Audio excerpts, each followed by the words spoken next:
شفت فيديو لأحد صناع المحتوى في أمريكا، كان بيتكلم عن الشغل في المستودعات. المستودعات زي اللي انتوا شايفينها قدامكم دي كده دلوقتي بالظبط.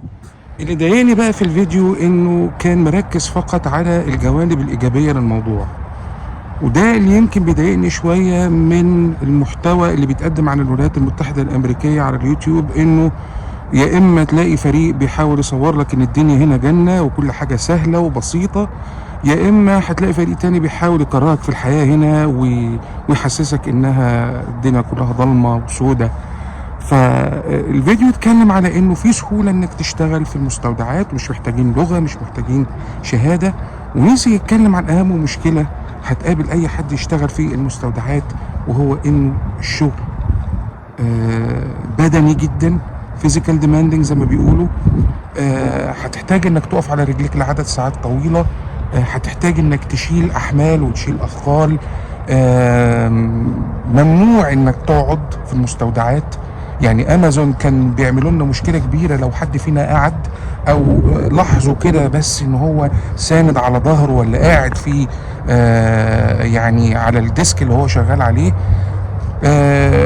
كمان المستودعات فيها مشكلة ما يسمى بالمايكرو مانجمنت. المايكرو مانجمنت ده والمراقبة اللصيقة، يمكن احنا كلنا جايين من المنطقة العربية، في الموضوع ده بالنسبة لنا عادي، واخدين على كده، لكن مقارنة بطبيعة الشغل هنا في أمريكا لا، ده عيب.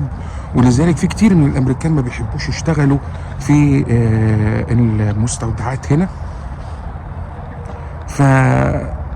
أنا بقول برضو إنه المستودعات كمكان هيكون مناسب جدا لناس جاية جديد تشتغل، مفيش كلام. أنا واحد من الناس قضيت حوالي 2 بشتغل في مستودعات أول ما جيت هنا. شغلها سهل، ممكن تعمل منها فلوس، ولكنها مرهقة جدا جدا جدا. أنا شخصيا غيرت أحذية كتير جدا، لأن كنت بتعب جدا من الوقفة ومن المشي المستمر. جبت جهاز مساج لرجلي علشان ما كنتش ببقى قادر بعد ما برجع البيت ومحتاج ان انا اواصل. انت بتشتغل حوالي 10 ساعات في اليوم ويمكن اكتر، وبتضطر تشتغل اكتر علشان تاخد اوفر تايم. فلذلك انا حبيت اتكلم عن شغل المستودعات، انه هو صحيح سهل وبسيط وما بيحتاجش مؤهلات، ولكن شغل عتالة صعب تقيل ومش لكل الناس. بس شكرا.